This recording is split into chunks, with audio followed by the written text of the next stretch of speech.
Welcome back, ladies and gentlemen, boys and girls. You are on the sidelines with the sideline guys. And today, people, I am joined once again by my esteemed co host, my Negrong brother, Sean Negrong, to discuss some MMA. God damn it. It feels great to be back. How are you feeling to be back in the presence of the folks at OTS, my guy? I'm in the presence of greatness right here with Chris in front of me. So it's great to be back. I wish both of our lives weren't so busy that we could make this more of a habit where we're seeing each other more consistently. But that's just the name of the game. And since the UFC loves to throw events like these at us all the time, where they're you know not so great, we have to meet up more and I have to see your piece of shit face. So, I compliment you 1 second, take it back the next. And, here we are at UFC Denver.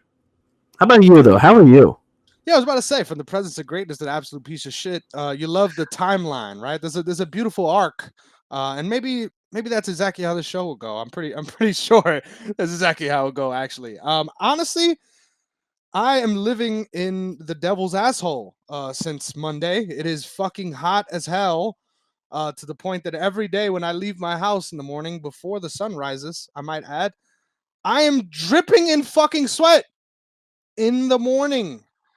So yeah, my life has been fucking terrible. But besides all of the pleasantries, right?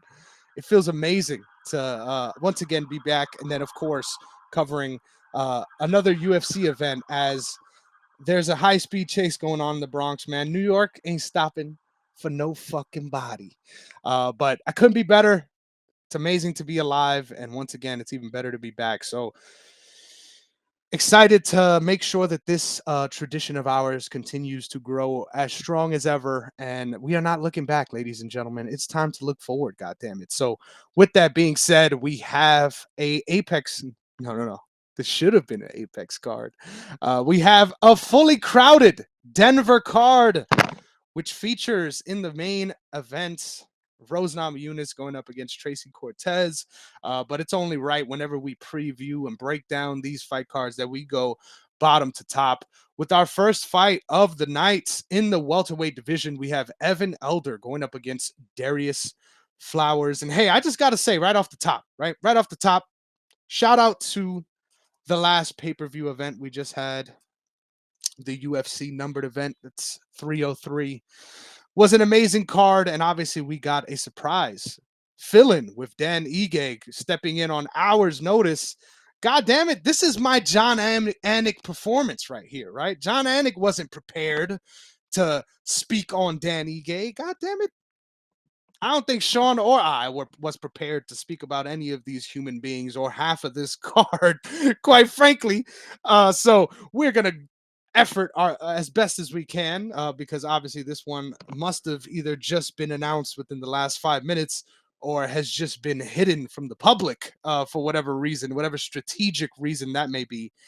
But we have Evan Elder going up against Darrius Flowers. I love that I get the mic on this one off the top, because there's so many directions one could go, right? My favorite part about our 5 minute sort of let's figure out what the fuck we're doing here moments was realizing that both these guys have fought multiple times in the UFC. That was the eye-opening moment. Like, holy shit, this is a rat race that we have been a part of, huh? This is the modern day UFC where random short notice fighters that you look at their name and be like, yeah, I remember them debuting, maybe, have now apparently been institutions in this fight promotion. God damn it. So speaks to the state of UFC. I've talking too much shit. I've got Darrius Flowers on my dynasty ranks, so that's a good enough reason to pick the guy. I don't like that he's moving up, obviously, on short notice from 155 to 170. But all things considered, um, I'd much rather have, hey, this is gonna be racist, but I'd much rather have Darrius Flowers tickets than Evan Elder tickets. How you feeling, Sean? Well, it's kind of the same thing because, Evan Elder's also moving up here. This fight must have literally, like, I don't know if it was Hunter, Sean, or even Dana, must have ran into one of them at the last second as they were heading to Denver, and they were like, "You want to fight? We need that 12th guy." And so they just were like, "You know what? Take two lightweights, put them at welterweight just for this fight. Probably what seems like maybe 1 week worth of camp. Just we need a 12th fight. We need something. You guys could go first. You guys could get a quick bag and go home. This won't affect you no matter what happens." I'm picking Elder here because I love the fact that you have Darrius Flowers on your dynasty. So this could start my night in a double win, and I have to pick Elder here just because he did win in his last fight. And I can't, even though this guy lost to Preston Parsons, seeing that Darrius Flowers just got walloped by Michael Johnson a year ago, or not even a year ago. What was it, 5 months ago? Michael Johnson, love that dude, but he's one of the most like I can't believe this dude's still in the UFC type of guy. And this dude has battled the 500 record for forever. He wins one, loses one, wins one, loses one, and Darrius Flowers is a perfect name to grab a win from. And because of that, I think that's why you probably took him in Dynasty at that moment, because he was facing Michael Johnson in that moment. And you probably thought, like, yeah, Michael can't keep winning. He's been doing this for too long. And so I see you tried to grab a one and done there, like I try to do sometimes. But I think with Evan Elder coming off a win in his last one, and that Darrius only has a win in the Contender Series in the last 2.5 years, I have to pick Evan here. I don't like this fight at all. I won't be happy or upset if I lose or win. I just can't wait for this fight to be over, and then do the notes that I did not want to do all week, and get into the fights that are coming up. So please stick with me here while I take you on this diatribe. But I have really been feeling the grind of the UFC schedule these last couple of weeks. And I think the real issue with it, in my opinion, is obviously we want cards every week. Like, that is not the problem. So in some ways I am a hypocrite, right? Because I do want active cards, and I do want to be excited week to week about the prospects of what's on the horizon, right? But at the same time, I think, especially this year, right, UFC has had some historic output, really awesome events that we already are sticking out in our minds, right, for potential moments of the year. And it's only July, right? We've got a lot of year ahead of us. But with how stacked I think the UFC rolled things out pre 300, and even afterwards, you could argue. Um, it's been interesting to watch how, because of their obligations with ESPN and the fact that the idea of canceling a card is so foreign, right? At this stage, that they're just willing to fucking throw Yahtzee dice out there with fighters and just, oh yeah, this week we have this matchup where yesterday we called Diego Lopez, who was in the middle of taking a violent diarrhea before we got him to sign this fight. Like, it's just a whole bunch of random, like, this guy was on the beach before he found out that he was going to fight this Saturday. Like, a whole bunch of random fucks just getting called up on 2 weeks notice. And don't get me wrong, especially going into 303, I was kind of excited, right? I'm like, these are a whole bunch of fights I wasn't anticipating, but hey, they look dope on the card, right? Like, shout out Alex and Yuri for stepping up on short notice and being willing to make this work. And ultimately, that one worked out, right? The main event. But I think the rest of that main card really showed what happens when you're booking things for events that have to happen, right? Events that no matter what, they have to happen, and you're booking fights for them, and then something falls out, and now it's like, we need to change this ASAP, no matter what. Like, the desire to, hey, the machine is the machine, and we're gonna get 12 fights here no matter what. When I started my breakdown on this fight card less than 7 days ago, there was 8 fights on this card. This is now a 12 fight card. So I expect matchups that don't look good on paper already to play out 10 times worse in practice, because these motherfuckers are just showing up from a trip doing ayahuasca, and now they're fighting on Saturday in Denver, God damn it, in altitude What the fuck is going on, Sean? Does this speak to a problem that the UFC is ignoring, willfully ignoring? I don't think they're ignoring it. I think this is something where they, just like you said, you kind of have to, you're obligated to the ESPN deal, and whatever they had to UFC Denver and making this work. The fact that we had I think 5 or 6 canceled fights even before we got down to 8 or 9. Like there was a lot of moving around in this card, and even the main event was a replacement. So like I think they had no choice but to fill it, and then I think the fact that they had 9, there was probably somebody who said something to them, because it seemed like 9 was what it was going to be for like a good minute there. It felt like 10 days had gone by and it was 9, or then it was 8, 10, back to 9. And like that's what we were staying at. And that's why when I saw it, it looked like only 3 prelims and then 6 main cards. That's what they were trying to hype it up as. Like it's a whole main card event, which means that nobody wants to fight. And then all of a sudden, I checked this, right before we record, and all of a sudden there's more fights. I was looking at the card and I go, I only had 10 fights that I put the notes in. Well, who the fuck are these guys? And then I was like, all right, one of the fights is not even happening anymore. I got to add 2 more of the notes. And then all of a sudden I see there's another fight that was just added, it felt like a minute ago. So the fact that they just were like, I'm telling you, we talked about this off air, that it just seemed like they just found these dudes like before they headed to the airport. Like, hey, oh shit, hey, it's been a minute. How you been? You want to fight this Saturday? Like, it's like one of those like, oh shit, yo, good timing. You want to fight? And the fact that Dan Ige just did it on 4 hours notice, to the pay-per-view card. It seems like now they like, as much as I love that Dan Ige did that, it almost seems like the UFC just found another reason to do it for these type of events. Like, oh, but Dan Ige did it on 4 hours. We can make smaller fights on 2 hours notice. Who cares? Like, whatever weight they're coming in at, who cares? And I hope that's not the case. I hope that doesn't happen, because that should not be a regular thing. That should be a one and done, stepping in on the same day notice, having, because I felt, not for Dan Ige, but just that whole fight, I felt bad for Lopez. The fact that he had to change weight class 2 different times, 145, 155, 165. That's just not good for a fighter. And having this first fight with Evan Elder and Darius Flowers, 2 guys who are lightweight dudes, and now they're both fighting at welterweight because someone ran into him probably the week before the fight, or someone just called in, hey, you doing something, like that. What does this fight do for any of these guys? I get it. Elder hasn't fought in a year, so you do want to get him in there. Flowers fought 4 or 5 months back.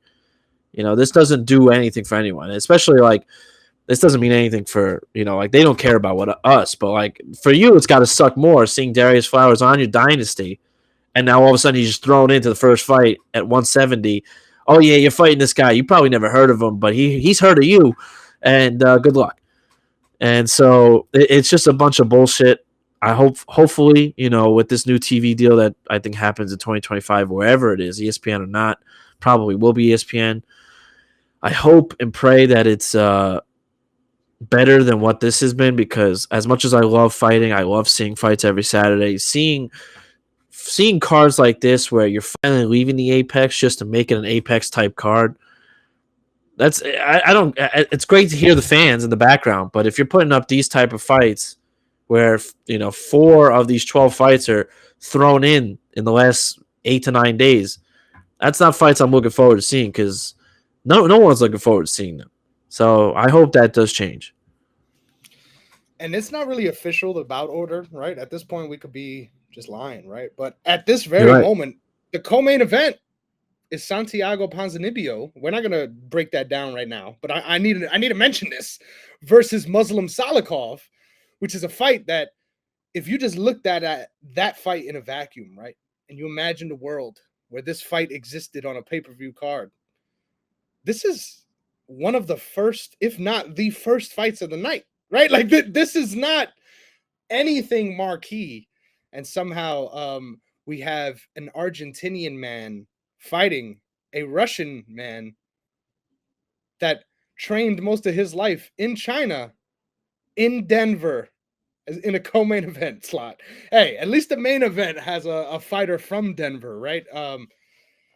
We're just throwing shit together at this point. Hey, we had to do that shit for this episode of the show too. So let's move on. Our second fight of the night, we've got a bantamweight brawl between Montel Jackson, the minus 140 favorite, and Damon Blackshear, the plus 123 underdog. A man who's also coming in on very, very short notice after the original bout fell through. I wish I had on the tip of my tongue who that original bout was. I will effort that as I throw to you, Sean. How do you feel about this bantamweight brawl?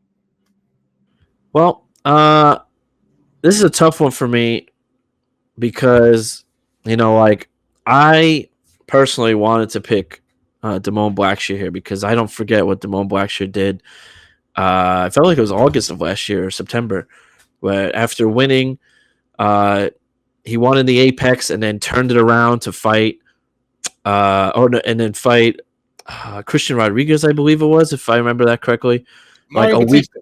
Mario Batista, thank you. Yes, that's what it was. I confused the two. Mario Batista, obviously you lost, but coming off of a twister submission just to fight a week later, and that was like, he didn't have to do that. I love how that kind of goes perfectly with what we just talked about 2 minutes ago, like these last second notices, and I do like this fight, but I do feel that Jackson has really, really clean boxing in this one, and I think that's going to be a very big issue for Blackshear. I think both of them have great grappling. They both have some pretty tremendous cardio. This whole card is going to be really interesting to see with everyone's cardio.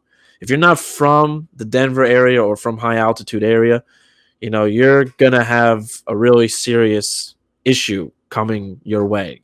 And you either have been spending weeks here before, your fight to, train yourself like they did. I think it was, I forgot there was one pay-per-view card that I think was in Denver, if I remember correctly. Was it Dustin versus Justin that was in high altitude? It was something like that where they Salt had Lake to come City, in. Salt Lake City, but yes, it's Yeah. similar.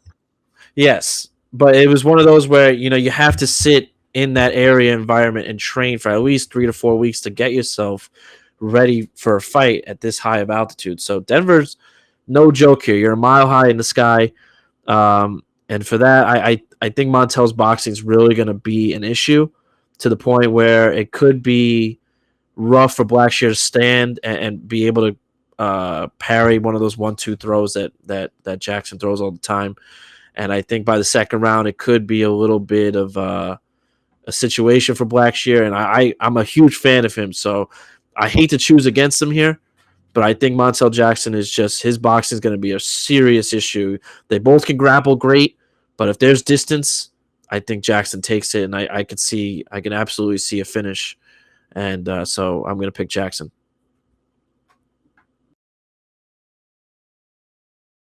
Jackson. He was set to compete 3 times since October 2023 and hasn't had the opportunity to compete, whether it was against Chris Gutierrez, Said Nurmagomedov, or Farid Basharat. All of these guys are fucking phenomenal fighters, and it speaks to the level. Honestly, I agree with you. If this fight wasn't on short notice, I would love it 10 times more. Like, I'll be so much more fucking hyped for it. I think this matchup on a full camp definitely is more interesting, right? I feel like as I was watching tape on Montel, I love that you pointed out his boxing because, in my opinion, that's the most underrated part of his game. Whenever you hear, whether it be commentators talking about him or anyone just really interested about his game, because his grappling game is really the strength, right? That is his ace. But I couldn't agree with you more, man. I think his boxing is really underrated and underheralded. It's very basic, and I think what people don't like about that is, it isn't flashy, right? It isn't necessarily like, perfect example. Someone else is on this card, Joshua Van.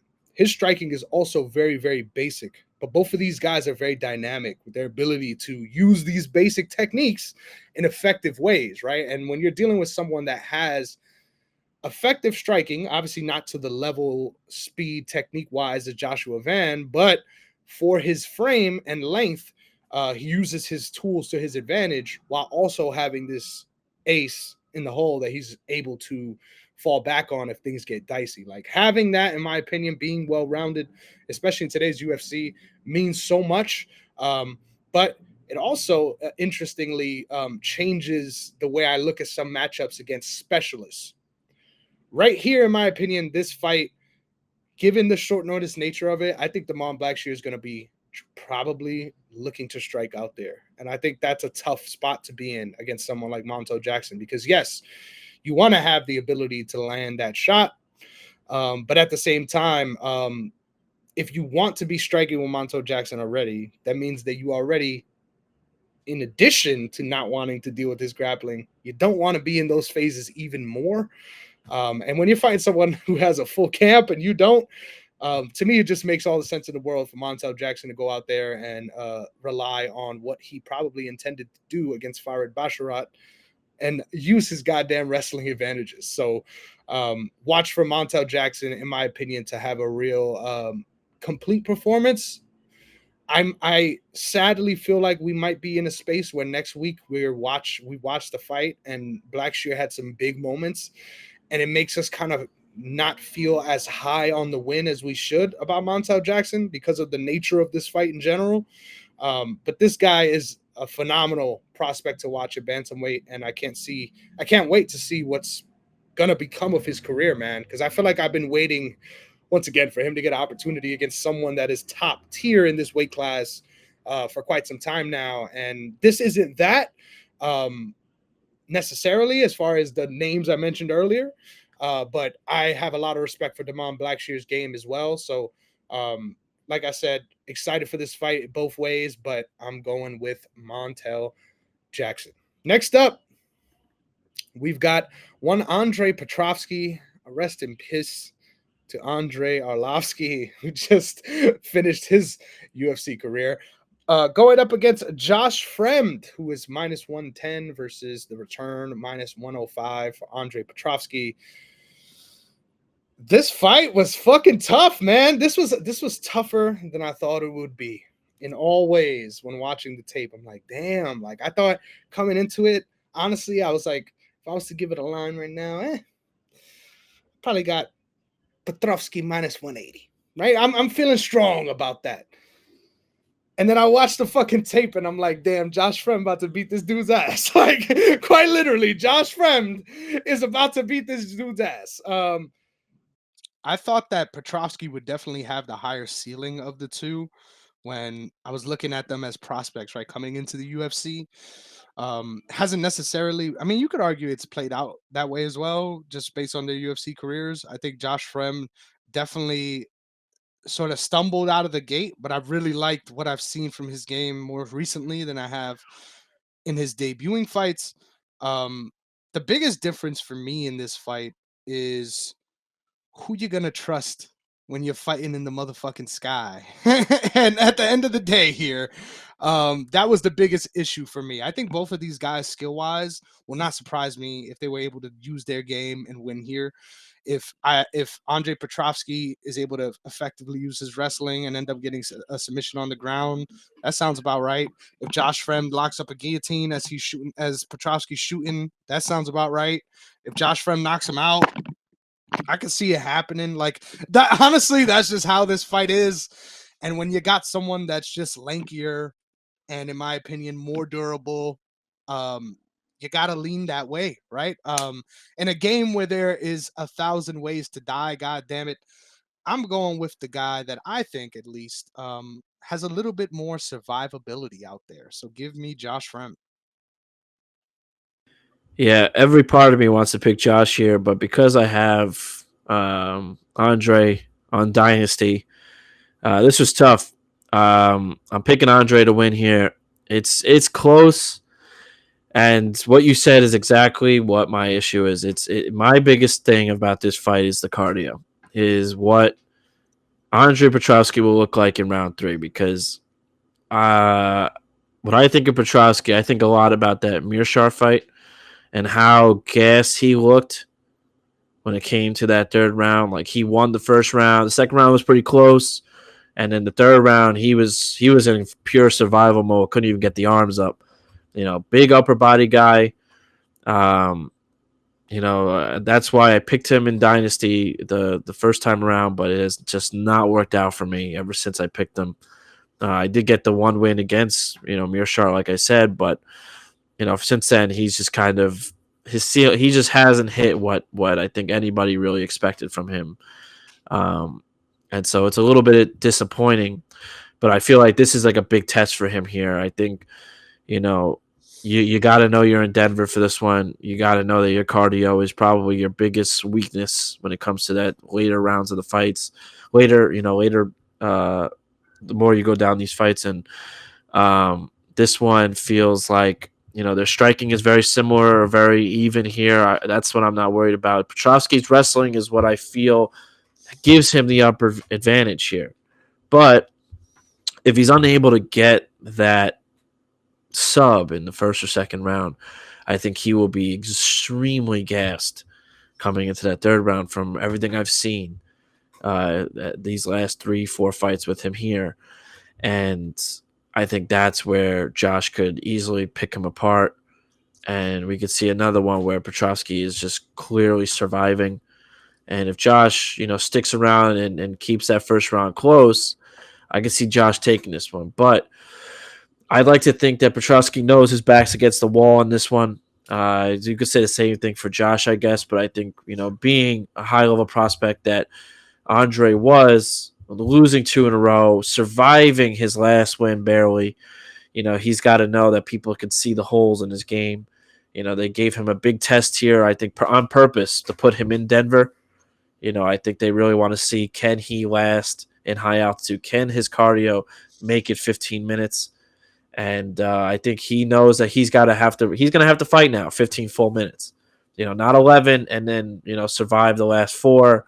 Now you're in Denver. You're going to gas out by the 8th minute, not the 11th minute. So you're going to have to come in with a full cardio, full camp. This is what I was saying 2 fights ago, where I hope for Andre's sake that he got to Denver early, got used to this climate, used to this atmosphere. And because if this fight was given to me a year ago, I would have picked, Andre all day here. I think that Andre could easily get a sub, but because of how everything's played out for him, I don't think he's going to win. But because I have him in Dynasty, I'd like to think that he can survive. If he doesn't get a sub, which I don't think he will, I could see him surviving to a split decision, unanimous decision sort of situation, like the Mearshar fight, like I mentioned before. So give me Petrovski here. Holy shit, man. This is super random as you were talking about this. Um, you know who I feel like is such a great parallel, in my opinion, of one Andre Petrovski? Completely different weight classes, completely different person, right? Motherfucking Dennis Bermudez. Ooh, I feel like these guys are so similar, bro. Like yeah, they're when you look at it on paper, you're like, this motherfucker is a title contender. and then by the 8th minute of the fight, you're like, this guy just fell apart entirely. yeah, like exactly. literally Yep. just pieces of the body falling off as we watch. I don't know why that came to my mind, but holy shit, it is prescient. Next up, we move on to the women's flyweight division. We have a woman that is lucky enough to be the chosen few, the one of only maybe 5 women on Sean's dynasty team. Luana Santos, minus 350 favorite, going up against Mariya Agapova, plus 310 on the return for her. I love that you get the lead on this one because there is the infamous OnlyFans element of this fight. So, Sean, how you feeling? Yeah, this is another one where I do feel that even though the odds are pretty wide, I feel like this fight could be a little closer. I think Agapova's got really good striking, but it's been a while since I've seen her, so that kind of puts it into question for me about like what I am going to see from her on Saturday. But I do think that it's very clear when it comes to wrestling and grappling that Santos is going to be going for the submission very early on in this, and I think that that is a clear advantage. I always look at it as like a 5-star to 1-star, sort of thing, and I think Luana's got like a 4.5-star submission game, while Agapova is more on like the 2.5-star submission game, maybe even 2. Like it's not there yet, and I think Agapova is more of like a mystery fighter to me. More of I look at her more as a striker and not so great when it gets taken to the ground, and I think Luana just absolutely takes over in that department. But the one situation where I think that the odds could be closer together is that I think Santos's cardio is absolute dog shit, because when it comes to that 5-6 minute mark, or early in that second round, you're almost looking at a completely different fighter. You're looking at just how slow a fighter becomes. Sometimes I mention the UFC video game, and it kind of feels like that with Lana, where when you throw a million punches and you see that that cardio go down, or the stamina, or whatever they use, and then when they throw that punch, they're like, "Ugh." Like they can't even lift the arm; it's just shoulder. And that's what it kind of feels like with Luana, where the arms are just draping, the head's down. She's just kind of hoping and praying, the heavy breathing. You could see it, how heavy breathing the stomach's going when she gets the takedown. And that's the one issue I have when it comes to this fight. I'm not saying Agapova has, the greatest cardio in the world, but, she does, I do feel she has better striking and cardio in this fight, while Santos is, grappling and wrestling is just a completely different level. But because Santos has such a bad cardio and we're in Denver, I almost feel that if Santos can't get a sub by like halfway through round 2, that whole second half of the fight might be Agapova's to lose. So I feel that I'm picking Santos here to win via submission. But if Agapova could survive the first 7-8 minutes, maybe even the first 10 minutes, that third round is going to be a very interesting round. It could even be one of the best rounds of the entire card because of how quickly you could see it turn. So for right now, give me Santos, and I have to feel comfortable that she can get it done in the first 10 minutes. God damn it, Sean. Every time I was like, hey, he's gonna leave this point for me.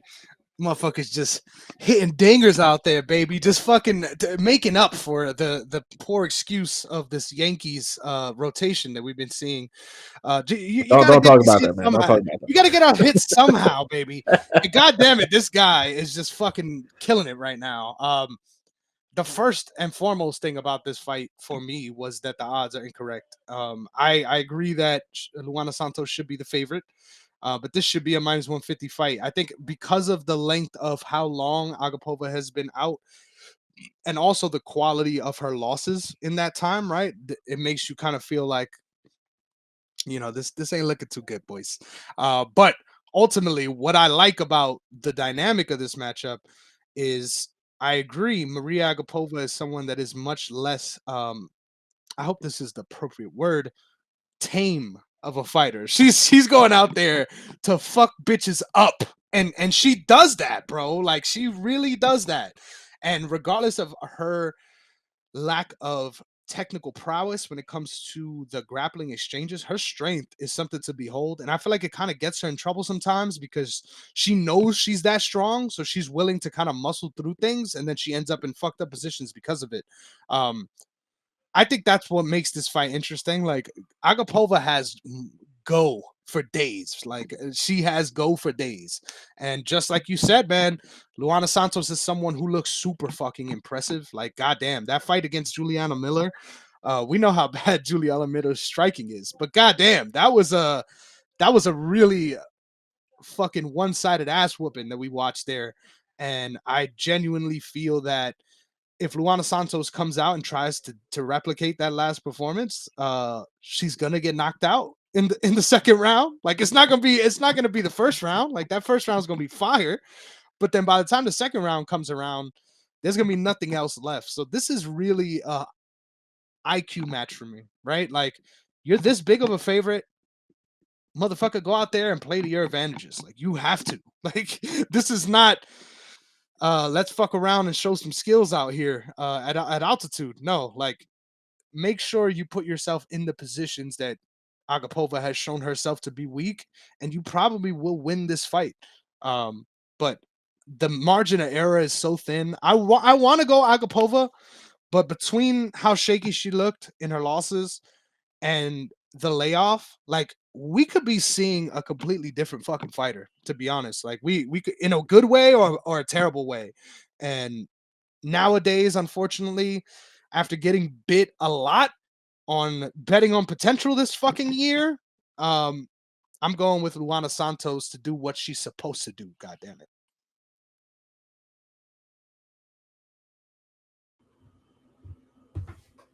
Wow, this guy. Riveting response there. Yeah. Well, because I already went. So All right. you said what I said, and then you added like a little cookie at the end. Hey. But all right, you know what?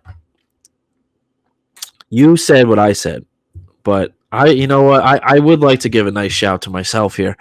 That the fact that I checked Dynasty and I was like, wow, I actually have her on my Dynasty. Like, look at me. Way to go, me, for seeing talent in this side of MMA. Let's just say, Wow. and I was surprised with myself. And you know what? I'd like to just say that I'm happy that I have a female fighter in my dynasty because I have so many. But just the fact that I have this one specifically, because I have so many. I'm very proud of this, and you know what? I might just surprise some and pick another one. You know, later on tonight. Well, we'll see.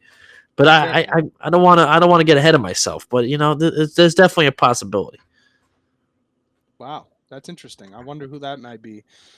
I guess we're good to move on. Honestly, bro, that was low. Like, honestly, there's been times where I could have done that to you, right? I could be like, yeah, you just said what the fuck I said, Sean. But I left that till after. But I like it. We got some spice today on the show. You gotta add a little bit of spice. This card sucks. I'm taking out my anger on you, and I apologize for it.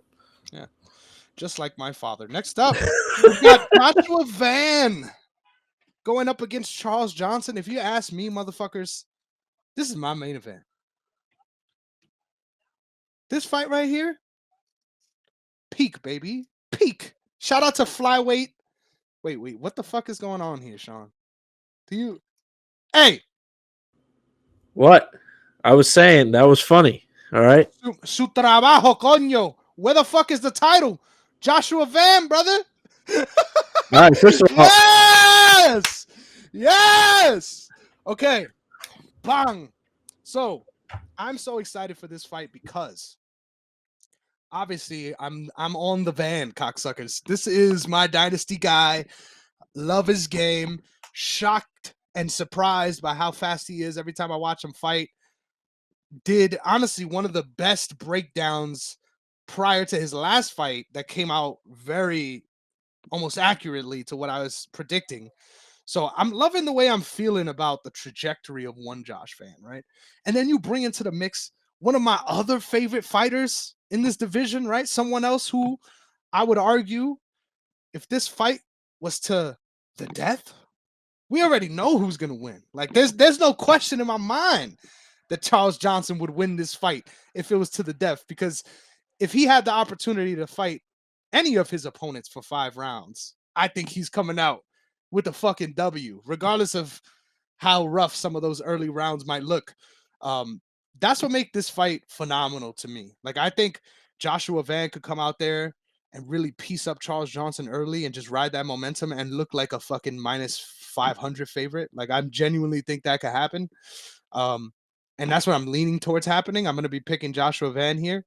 But honestly, this fight is a real fucking gut check moment for Joshua Van's career. Charles Johnson, regardless of his record, regardless of how it may look on paper, this guy is one of the most legit fighters at 125 and his battle fucking tested against some of the best prospects in this division. So this says a lot, right? I know a lot of people might not put as much respect on Charles Johnson and the fucking skullet he has going on as I do, but I genuinely rate his skills very highly. And I think this is also one of those IQ matches where, yes, Joshua Van technically should be able to really put it on him on the feet, especially with how fast he is in comparison. Like, I would please urge you guys look at some of their exchanges in the striking phases. Charles Johnson is not a slow fighter, but in comparison, this motherfucker is slow, like very very slow. So it's up to Josh Van, in my opinion, to be creative and consistent, so that he does not allow the wave that is Charles Johnson to pull him in with Riptide and drown his ass as the fight gets longer. I think no matter what happens here, if we end up in the third round, Charles Johnson is going to be winning that round. So, God damn it, Josh Van, go out there, do your damn thing, and cruise, and then just get ready to survive, motherfucker. Because especially at altitude, this is a tough task for anybody. I love this fight, and I think that's why the odds are where they are. Because you could argue on paper the skills of Josh Van are more than 2x better than Charles Johnson. But when you factor in everything else, you might even argue that these lines aren't as close as they need to be. So love this matchup, love this fight. I'm going Joshua Van. Yeah, I have to agree that this is probably my top two, if not my favorite fight of the whole thing. It's probably number two for me. Um, I'm a big fan of Van and how much he mixes it up with the striking. How the pressure with him he's always a very fun person to watch when you're seeing him fight. But I have to give it to Johnson too, man. He's had a great 2024. He's really turned it around. He's starting to really become, I think, what the UFC saw in him in the beginning. And this is a really, really good fight. The thing is that like I'm picking Van here because what I see in Van every first round is something I think could be really devastating, even into the second round. But there's no way you can ignore how good Johnson's cardio is. Like Charles Johnson's cardio is probably in the top 5% of this whole UFC roster. He really is real deal. And the fact that we're at, again, we talk about it all the time now, the altitude, you could see, like you said, and I don't mean to copy you, but we could really see a situation where Van is kind of trying to attempt to escape the third round. I do give Johnson he has a really good right hand. It's like sneaky good. There are times where it connects and you really wonder how powerful it is. And it almost, on the downside of that is that it almost feels like that's like his one trick pony when it comes to the striking, that that right hand's coming. But, we see it with, the fighter of the year right now with Pereira, where his check left hook is, it's coming, and it still somehow puts everyone out. And, with Charles here, like, I really need to see Charles push the pressure in early round one. Like, I want to see Van kind of on the back foot here. And I think now that we've seen Van these last three fights dominate, kind of pushing so much pressure and so much pace early, and just with so much combination, so much different in variety when it comes to the striking, I would love to see Johnson kind of go out of his element and do the same, or try to return the favor back to Van that first round. Because we know Johnson's going to be perfectly fine after 15 minutes in Denver. I want to see how Van looks after the second round. And if that fight's close, if it's 1-1, I think Johnson could take it via unanimous decision. But I have to believe that Van is on a mission here. Every part of me is thinking to pick Johnson, but I have to believe Van is on a mission. I think we're seeing a real true moment here for Van. Van's gotten some competitors that we know the names of, but we felt that Van can take apart. This is a real test. The fact that Johnson's looked at his very best so far in 2024. This is probably my favorite fight, if not my second. And I think if Van could just work his magic, if he can keep it to his fight the first 10 minutes, even with Johnson's cardio and even Johnson probably taking over in round 3, I don't see a way Johnson can get a finish in time. And I think this one goes to decision. I have to pick Van. It could even be split, but I think Van takes it. I fucking love it. Next up, we're moving on to the women's flyweight division once again. Let me make sure I'm correct on that. Yes, the women's flyweight division. We have Jasmine Jasudavicius going up against Fatima Kline, who is stepping in on short notice, right? You're noticing the theme here, ladies and gentlemen. Minus 110, the return on Fatima Kline. Minus 105, the return on Jasmine Jasudavicius.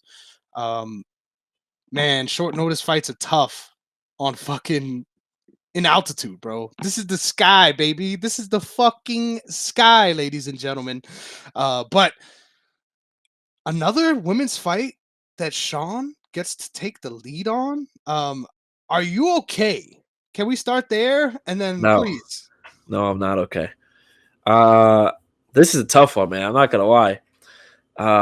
This one was probably, if not the one I didn't want to talk about, it's probably up there as my one or two. Like this is as much like I just it's gonna be shitty to say, but I have just not believed in Yasmin or Jasmine, whatever the fuck. I have not believed in her so far since we've started doing this podcast. Like I've known about her, but like ever since really taking a deep dive with her, I just haven't put myself in the belief that she could become a top tier at her weight class. And the thing is, though, is that the fact that we're fighting on short notice for Fatima, I almost feel that this is a fight for this can't be a better fight for her to win at this moment. Like I do know Jasmine won her last fight with I think it was the Anaconda choke if I remember, but it was like for me I just haven't been able to believe. I don't like the striking. While I think both Fatima and Yasmin are great in the cardio. I mean, in cardio, but in wrestling and grappling, more importantly, I think that's where this fight heads, no matter what. And I think because we're taking this on short notice, and the fact that Yasmin has a pretty nasty pace that we've seen for 15 minutes, like she constantly is go go go. I think that's what gives her this advantage. I don't feel confident in this one, but I do feel that this is almost uh, Yasmin's fight to lose because of the short notice take and the way she pushes the pressure and the way they both can grapple and wrestle. I do like her wrestling more in this one. So I do think this is one where it stays to the mat. And I think this is kind of a slower fight that the fans are not going to want to see. We will hear booing for sure. But I do think unanimously, I think Yasmin will take this one. Yeah, man, this is a weird one. This is definitely a fucking weird one. I will start by saying I'm a very big fan of Fatima Kline, right? Hey, maybe even bigger of a fan than I'm willing to admit. Like honestly, when watching her fights, I think she has a lot of potential. I think the way that she approaches her fight, she's clearly very well rounded. Never hurts to be training alongside Aaron Blanchfield, especially when you can get that level of look right in the grappling phases of things. And I think in on the feet, she's a much more put together fighter than Aaron Blanchfield is, um, which is obviously a very encouraging sign.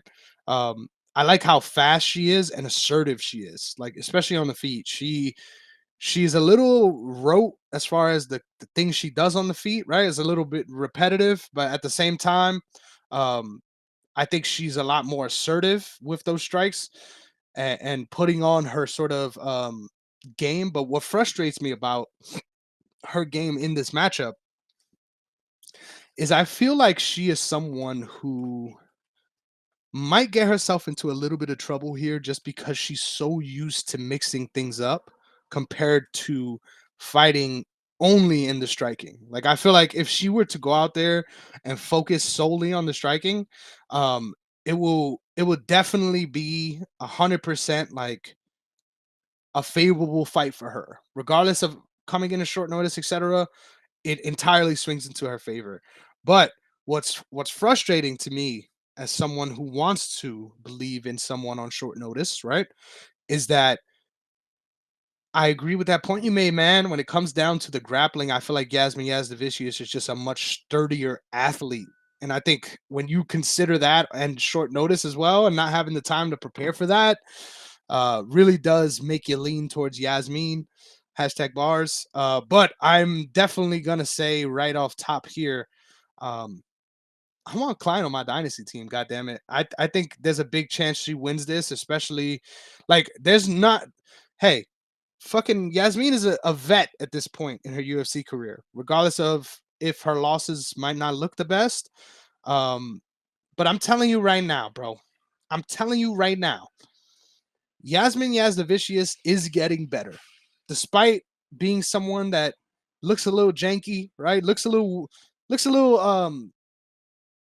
like she got Freaky Friday'd into her body, like she hasn't been living within it for the entirety of her life. But I think that coordination, that jankiness, if you will, actually does help her bring the fight into the grappling phase more than she otherwise would. Which I think is going to be once again the key to victory here. So I don't want to do it, but give me Jasmine, goddammit. So, with that all being said, we will now move on to our next fight.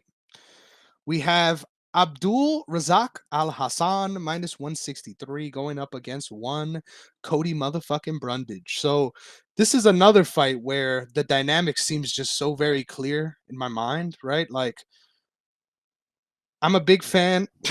Excuse me. Woo! That's terrible. I'm a big Bless you, buddy. fan. Thank you, sir. Um, I'm a big fan of Abdul Razak Al Hassan's fucking murder bar, right? You were talking about the fucking UFC game earlier. We got a stamina bar. Abdul Razak Al Hassan has a I'm gonna murder you bar. And that motherfucker hits that button a lot more than we are willing to admit. That motherfucker, when he decides to go, is a scary person to be against that cage against. Um, but at the same time, man, I cannot trust you, Cody. I'm sorry. Like all the love, you have been on Fraud Watch for a very long time, my brother. And I just think Abdul Razak Al Hassan is just a much sturdier, sturdier athlete. But what troubles me about this matchup is that, God damn it, Abdul Razak Al Hassan is gonna fucking gas at altitude. So give me Cody Brundage stuff underdog. You taking Cody, huh? Yeah, I'm doing it. I'm Wow, taking the that plunge. was a surprise right there. I'm taking the plunge. I I'm taking Abdul here because one, hey, shout out to Cody. Dude can't stand up to save his life, likes to wrestle. Looks pretty wild on when he's standing on the feet. Doesn't look comfortable at all. And this one, I think this is personal. To be honest with you, for Abdul, not because of Cody Brundage, but because of everything going on in his personal life. All the RAPE accusations that came out that ended up being false. He says that has changed his whole life. He's literally just talked. I just saw an interview with him where he talked about like anytime he's even with a girl in the same room alone, even if he doesn't know him, he's recording it because he doesn't trust nobody. He's got so much anger in his heart that he says like literally when he goes to the gym, he's punching through the bag. Like he wants to kill somebody every time. And he's he got really emotional in the interview. He was getting really choked up, and he's like, "This is how I am now. Like I my whole life was this close to being ruined over some bullshit, and like now whenever I'm in the cage, whenever I'm in the gym, I take out all the anger from that moment, and I literally just picture one thing, and I just want to kill it. And I think this is gonna be no different. I think Abdul's gonna do everything he can to keep this on the feet. He's got so much power in his hands already, and and his body kicks are like ridiculous, really strong. That if Cody can't find a way to take this to the ground, I think this is one where it's going to be a first round knockout. I really do. I think Abdul has so much bothering him in his heart, and he went into this whole camp that I'm going to do everything I can to keep this standing. Fuck the cardio. Even though this could go to the third round, I don't think this goes past 5 minutes. I think this is one where Brundage is going to have to do everything he can to avoid the big fucking hooks coming in and the crazy body kicks and whatever, keeping this.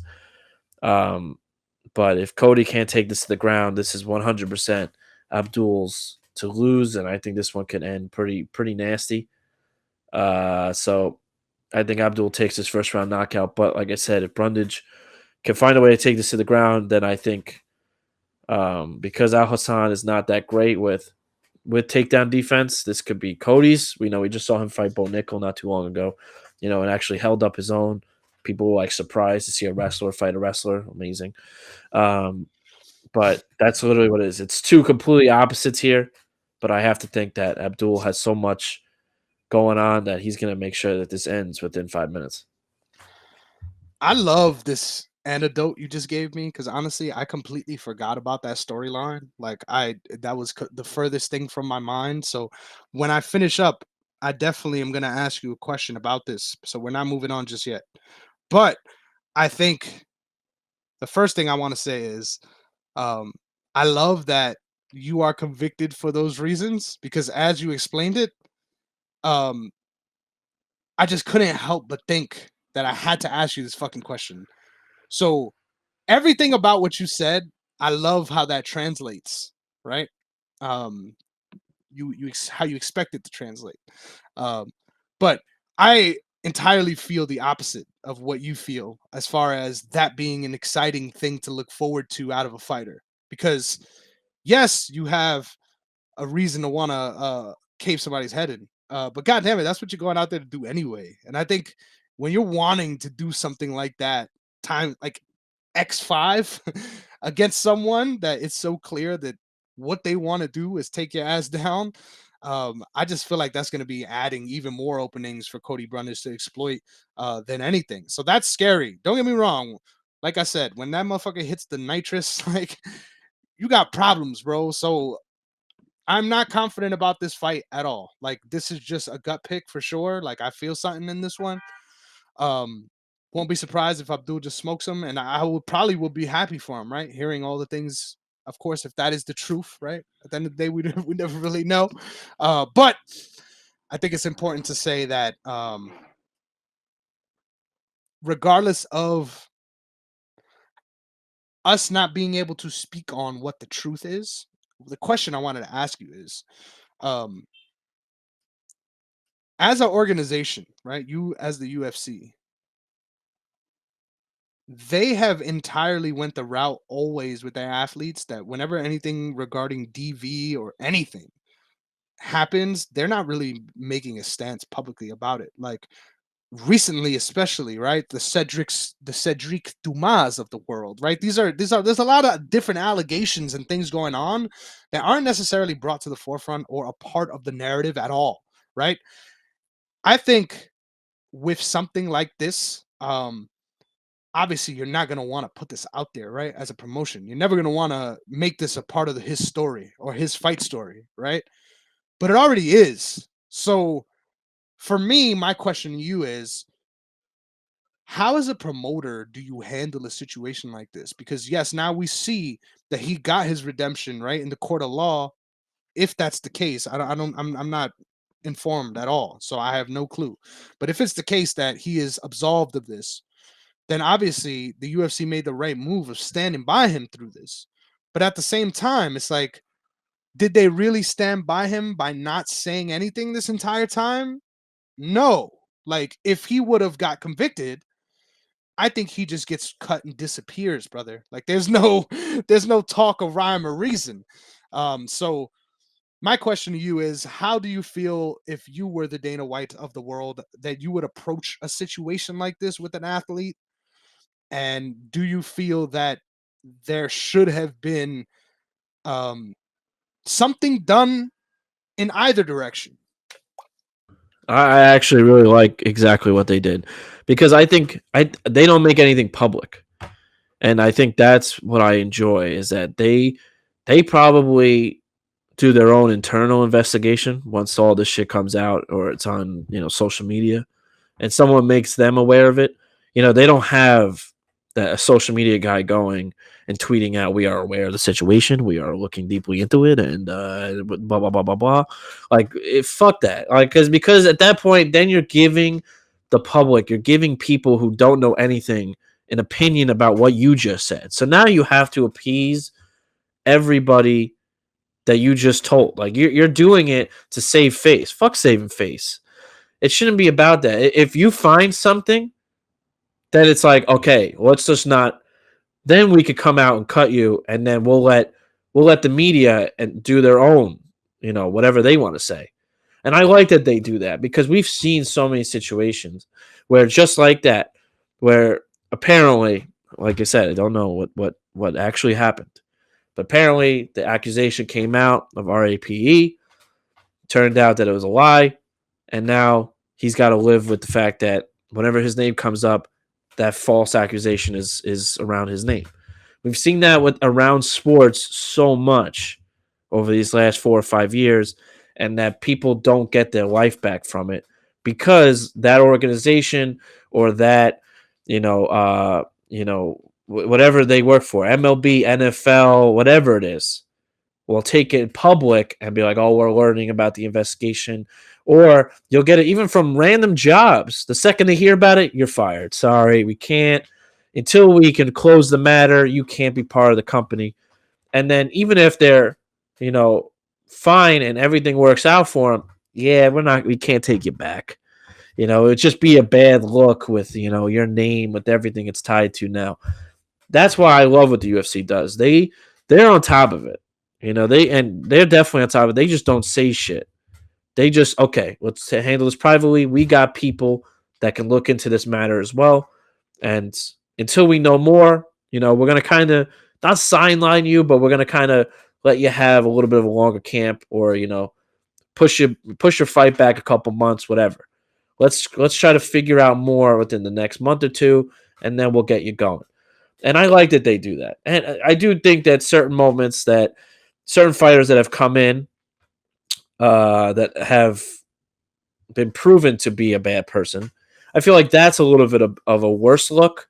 But again, this is mixed martial arts. We're literally seeing people fight each other for a living. So it almost is like a win-win for the UFC is that if you play private on this whole thing, it could work out for you.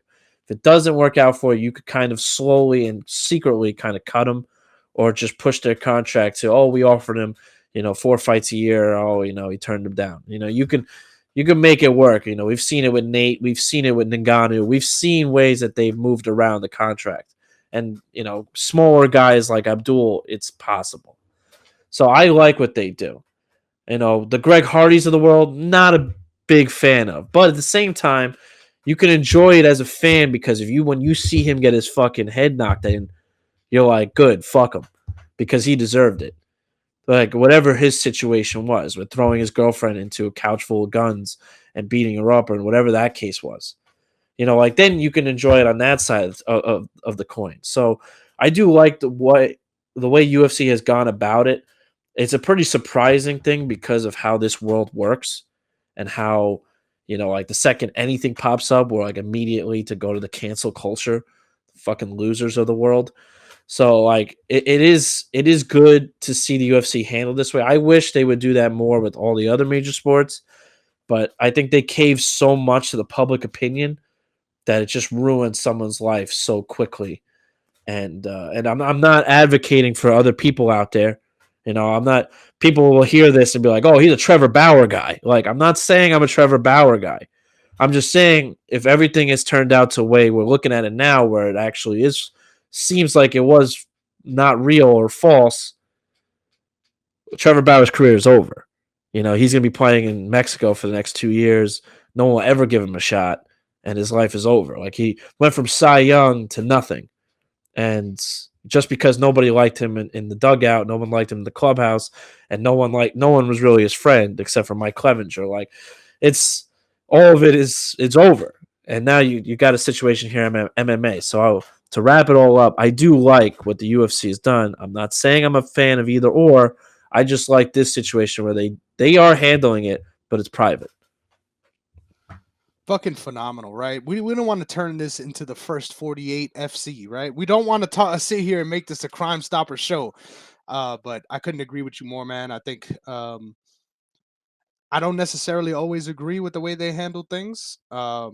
but I definitely agree with you on this one. I think some grace is deserved Yes. for everyone that is facing any sort of allegation, in my opinion, right? You got to figure these things out. And it's not always exciting. The headlines are always going to look brutal because that's what fucking headlines are for, God damn it. But let's move on before we further go down this rabbit hole. Next up, we've got Julian Juicy J. Erosa, plus 180, going up against Christian Rodriguez, minus 205 in the featherweight division, the division of kings, God damn it. Sean, am I having a stroke here? Are you first? Yeah, yeah, it's me. Sure. Okay. All right. Just making sure. Um, Yeah. Obviously, this is a very natural fit for you, given that your dynasty team hinges on one Christian Rodriguez. So please, Sean, lead the dance, brother. To me, this is actually, but this is different than I would usually say. I feel like I try to not repeat myself when it comes to even my own analysis, but I feel like this one, Erosa comes in with a lot of diversity. He uses a lot of different weapons. He's going to be tricky to figure out. But I do think for me, and I'm picking Rodriguez to win because dynasty, but I also feel like he can win this one because I think what's going to come down to is that Erosa is a very kill or be killed type of fighter. He's going to go in there, try to kill you, or he's going to be off and you could kind of get his timing. And I think that's where Rodriguez is really going to capitalize here. I think the first round, maybe even the first half of the round, will kind of be Erosa, where he will be pushing the pedal here, kind of keeping Christian on the back foot and uncomfortable. But I feel from seeing Erosa fight that he's kind of like telltale. Like you could kind of figure him out eventually, where his timing kind of tells you, like it's almost like, not to make it like baseball, but you could see the sign, like you could see what's coming next almost. And I think with Christian Rodriguez, if he could get the timing right, he doesn't have to be more powerful than Erosa, but I think he can, when Erosa is uncomfortable and he's retreating, that's where I see Erosa's at his absolute worst. And I think that while Rodriguez will have the grappling and I think the wrestling a little bit more than Erosa, and I do feel Rodriguez's cardio is going to be a little bit worse, obviously, with where we're fighting. I do think that if Rodriguez can get the timing right early in this fight and find a way to counter and just see all the weapons that are going to come in, I think what having so many weapons and being that diverse can be also a disadvantage for you because you're trying to do too much, and then when you're doing too much and you're overthinking it and you're trying to master the timing right to be different for Christian, I think that's what gets you into a lot of troubles. The little shit that just constantly piles up early in a fight, and I think Christian's going to be the one that's more loose, more comfortable, more just fluent in this one.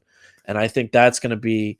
I'm not confident in this one. I can absolutely see Julian just piecing him up and getting even a knockout in this one. But I do feel that Rodriguez can find a way to get the timing, find a way to be more fluent than Julian early on. And I think this one's going to be a 2-1 situation. I think Rodriguez takes it via decision. Yeah, man. This is another one of those phenomenal fights for me personally. I love both of these guys. I think Julian Erosa is one of the most under heralded fighters in the UFC. I love this dude, bro. He is the definition of lightning in a bottle, right? He is dynamicism personified. This motherfucker is not the fastest athlete, but when he's winning out there, he's putting people out. Like whether it's striking, whether it's with a nasty opportunist submission, the guy is dangerous, and that's important against someone like Christian Rodriguez.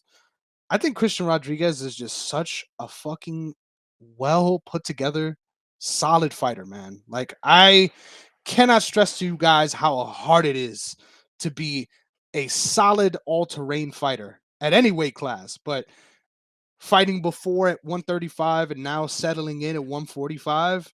Christian Rodriguez is a problem, man. He's a little undersized for this weight class, which is where I think things get a little dicey here, right? Things definitely get a little dicey. Um, But I think both of these guys are just so fun to watch, and I think that's what's going to make a phenomenal matchup here. I think no matter what happens, this is going to be a fun fight where constantly someone is really adjusting, right, back and forth. Um, and I think Christian Rodriguez is going to be the person to be on top of those small hairline adjustments. Now, initially, funny enough, I was leaning towards Julian Erosa, especially like with some of the backing of the tape. Um, I just feel like Christian Rodriguez just doesn't get enough credit for his ability to roll with the punches metaphorically, right? He's willing to give you an inch to take back a mile. And I think ultimately that's going to be the dynamic in this fight. I would encourage everyone. Um, if Julian Erosa goes out there and has a fucking phenomenal round one, um, go to the bookie immediately. And if you get a better number than even money on Christian Rodriguez, just dump the bank account, bro. Because I think the first round is going to be Julian Erosa just throwing shit out there, and a lot of that might land. A lot of that might put Christian Rodriguez in some troubling spots. But I think the more data Christian Rodriguez gains throughout the fight, the easier the fight becomes for him. I think by the time we get into the third round, if we get there, I'll be extremely shocked if Christian Rodriguez is not sitting on a comfortable lead by the time the third round starts, even if he lost the first round, right?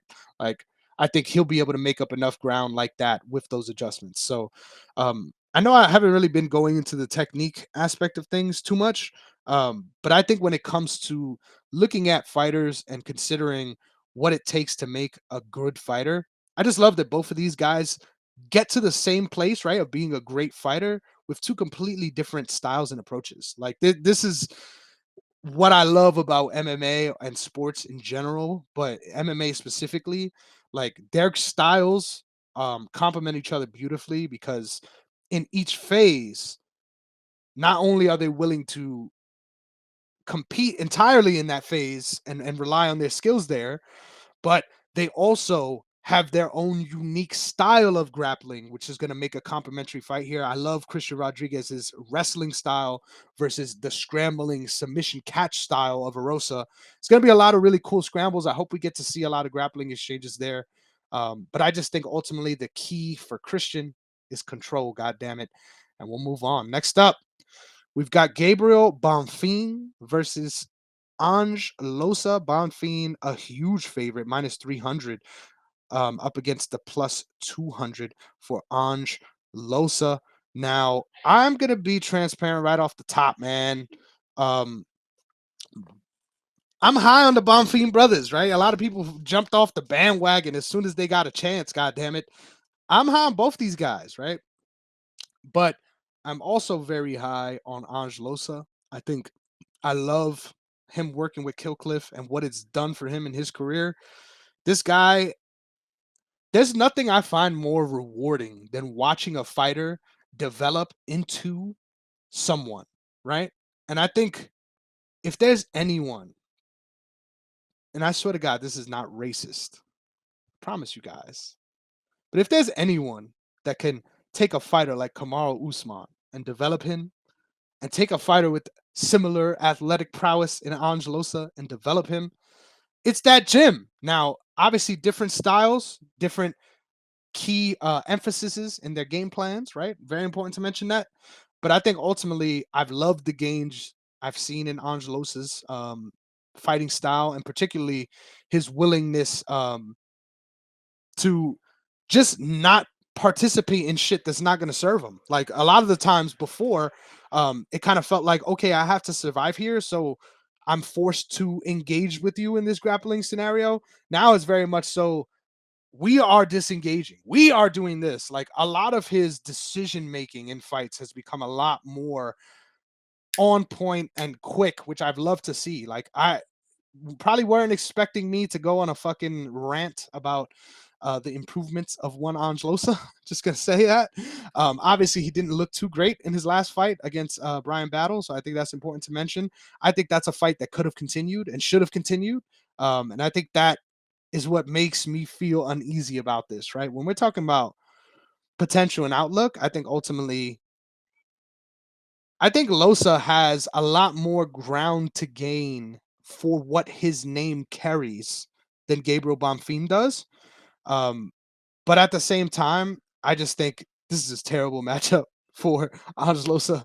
I think Gabriel Bonfim, obviously coming off of his own fraud check moment, has a lot to prove to himself as well. But I think in a matchup like this, he doesn't have to overextend himself anyway. Like, I don't think Ange Loosa is the kind of Dalby fighter that's going to really put a pace on you in a similar way, which I think makes this a much more favorable fight. Also, Angelos is going to be willing to participate in long, extended exchanges, and I think that's where Gabriel Bonfim can either land something that's troubling on the feet that can lead to a finish, or find his way to get a takedown and some control time. And I think that's going to be the key difference here in this fight. I think if Gabriel Bonfim is willing to humble himself a little bit, right, and understand that, hey, my best path to victory here involves striking, right? It's not saying no to the striking, but it's mostly focused around what you can accomplish in the grappling phase. And I think that's what's going to carry him. So give me Bonfim. Yeah, I have to agree with basically everything you just said. It's kind of what I had in my notes here. I felt that Ange has, I think, the better striking here. I think it's actually a little closer than people give it. But I think Ange is the more aggressive one in this one. I think he'll be the aggressor in this fight, and I think keep Bonfim a little bit uncomfortable early. But I think this one is more if this one stays on the feet, the majority, then maybe you will lean more towards Ange here, because of the fact if this one stands up, I really want to see Bonfim's cardio when it comes to round three. And that Dalby fight, I felt like we saw Bonfim at zero gas at that point. He seemed so gassed out, so out of it to the point where you knew a finish was coming eventually. And I'm not taking anything away from Dalby. Dalby, that was one of Dalby's best performances, if not the best performance I've seen from him in a long time. So seeing that, it was a perfect fight for Dalby. He beat Bonfim, whatever.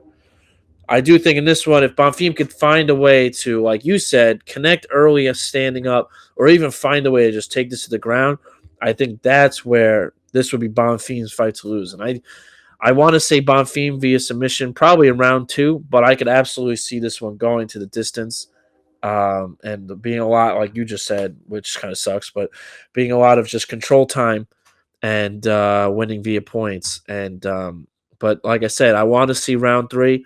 I want to see if it even gets to. If it gets to round three, we may be talking a totally different ball game here because I want to see how Bonfim looks after but the first 10 minutes he's going to go for a lot of takedowns and eventually get one.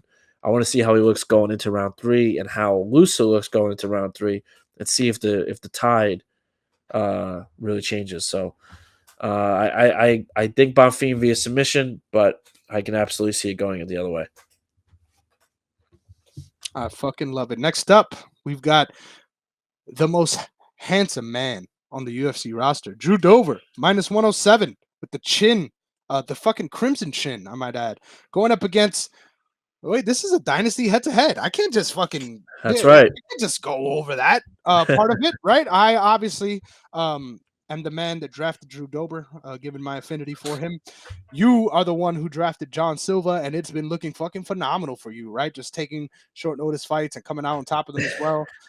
Great shout by you by also picking him in the pick'ems too. I was really shocked by that fight in general, but hey, when you miss weight, you can accomplish a lot of things. Oh yeah. I think it's important that now that this fight is taking place at lightweight, right? I wonder if he's going to be here to stay at lightweight.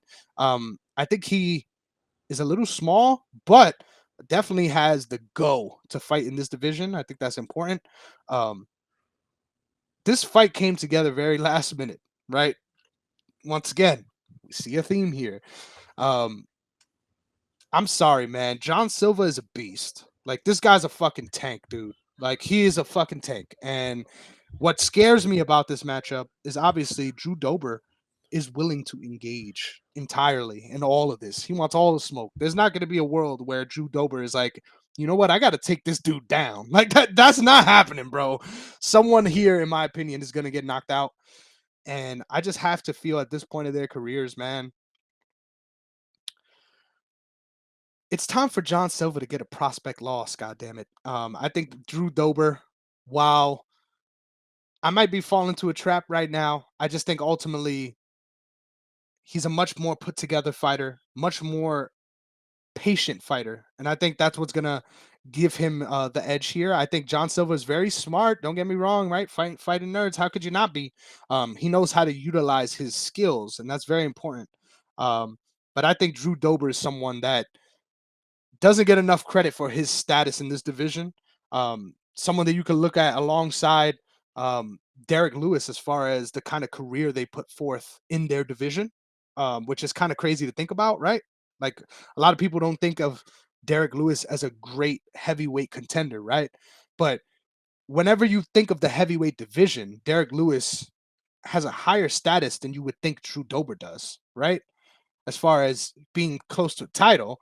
But at the same time, the career numbers they've put up as far as knockout finishes, etc., very similar trajectory. Like this dude is a finisher and he's underrated in his grappling as well. Like I'm not scared of the John Silva takedown that's gonna come one day. Like has it come consistently? But when you have a Brazilian flag, right, we gotta assume the jits is there somewhere. It's in the blood, baby. It's gonna come out eventually. But like I said, I'm just a fan of both of these guys. I think it's gonna be a fucking awesome fight. I love that the short notice nature of it kind of makes it feel like they're both gonna double down on what they're already gonna do and just be like, all right, let's fucking do the man dance until someone dies. I like the experience in a fight like that. So give me Drew Dober. See, that was what I had initially. Is that this one I feel like is standing for 15 minutes if it even gets there. Someone's getting knocked out, but if it really does make it to 15 minutes, I would be very surprised if Dober goes for the wrestling, even though he definitely can. I think this one is going to be full on. Someone's going to get clipped. Um, I have to think here that Silva. This is Silva's fight, man. I love Dober because Dober has put up a highlight reel of himself over his career. I just think that this Silva's such a high level kickboxer. I think that this is like almost perfect for him to have, um, in this type of fight is to really show what he could do. Dober, same thing. Like I think Dober loves when he could just stand, and stand and bang with someone. And this is such a good fight that I think anybody could win. I'd like to believe that it's going to come down to some sort of head kick from Silva here and kind of change it up. But this is my favorite fight of the whole card, and this is my toughest fight to rate because I felt like this one could literally be anyone. It's going to come down to who lands clean first, really. And I think either one of these could take it, but because I have Silva on my dynasty, I have to take Silva here. I think that when you have a contender and someone, a prospect like Silva versus a veteran like Dober, I'm always picking the veteran. But I have to believe that this is a perfect stepping stone moment for Silva to take over and knock out someone of Drew Dober, where you have seen the highlight reel of Drew Dober knocking people out. So I like to think that this is going to come down to whoever lands clean first, but I would like to think that it's going to be Silva before Dober, so give me Silva. Great fight, though. This is a great fight. Dude, can't wait for that one. That's another one that's in the upper echelon, but we got 2 fights left, and I'm looking forward to speaking about one way more than the other. We've got Santiago Ponzinibbio at fucking welterweight. This is one of my favorite names to say right here. It's an underrated name right here. The Ponzi scheme. Shout out. Minus 185 going up against Muslim Salikhov plus 175. I went first and I'm ready to go. I was about to jump in again, but you know what, Sean? Yeah, you went out of order in the last one. I was supposed to go first, but oh really? Yeah. So you know what? Why don't you fix the order up? If you want to go first, go ahead. Wow, look at that. I would never imagine that Sean would punt on a co-main so he could go first for women. Like that it just doesn't sound right. But I've been doing it all card. Yeah, so might as well. Might as fucking well. This fight sucks. Like, I'm just gonna say, like, this fight would have been fire like 4 years ago.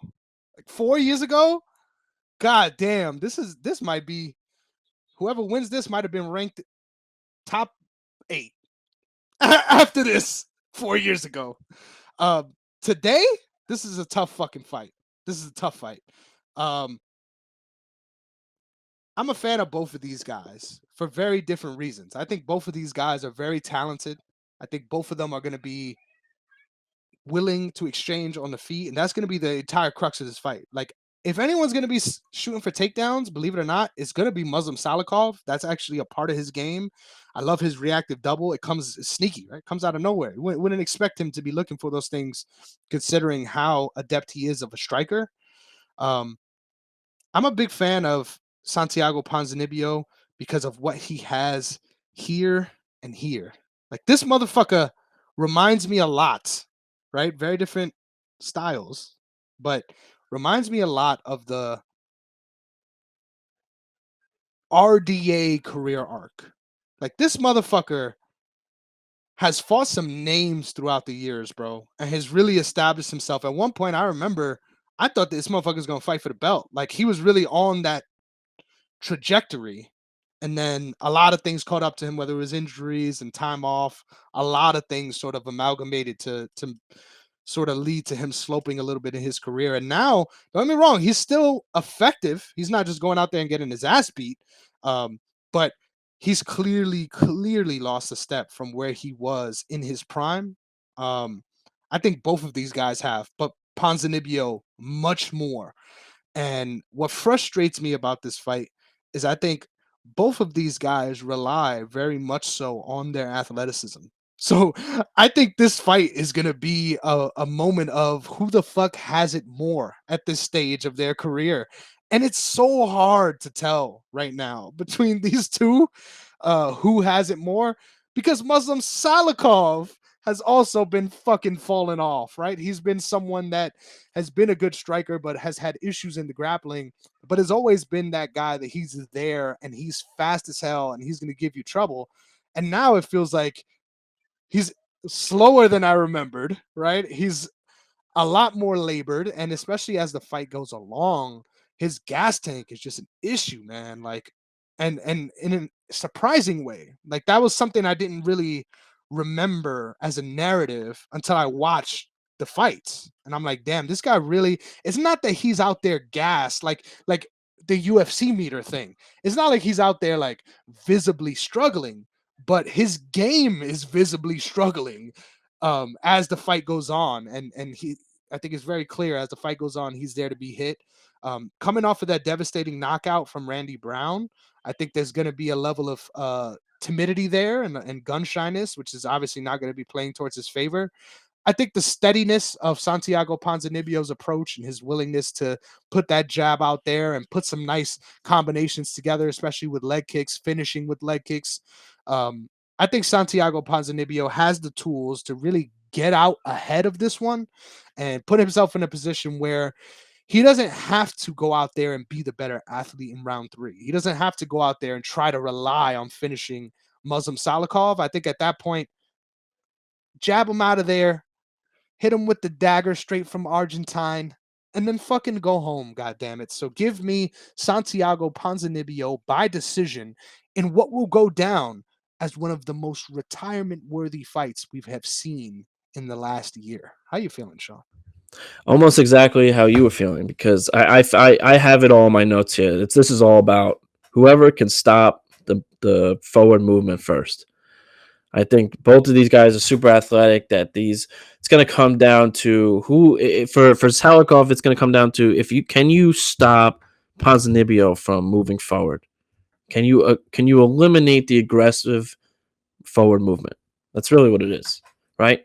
And then for because you could do that with the leg kicks that Salikhov has and that spinning heel kick he always loves to throw. But for Ponzinibbio, it's almost the same thing where I feel like you have to eliminate the forward movement, but also you have to be more athletic, which is what you said. More athletic here than what Salikhov's going to do to try to slow you down, because I think that's what the way the fight's going to be first. I don't really think this is going to be more of Ponzinibbio trying to slow Muslim down. I think it's going to be Muslim trying to find a way to slow Ponzinibbio down because we've seen it throughout his entire career, and then fight your fight. So it's kind of like trying to eliminate Ponzinibbio's schemes to then make him fight your fight.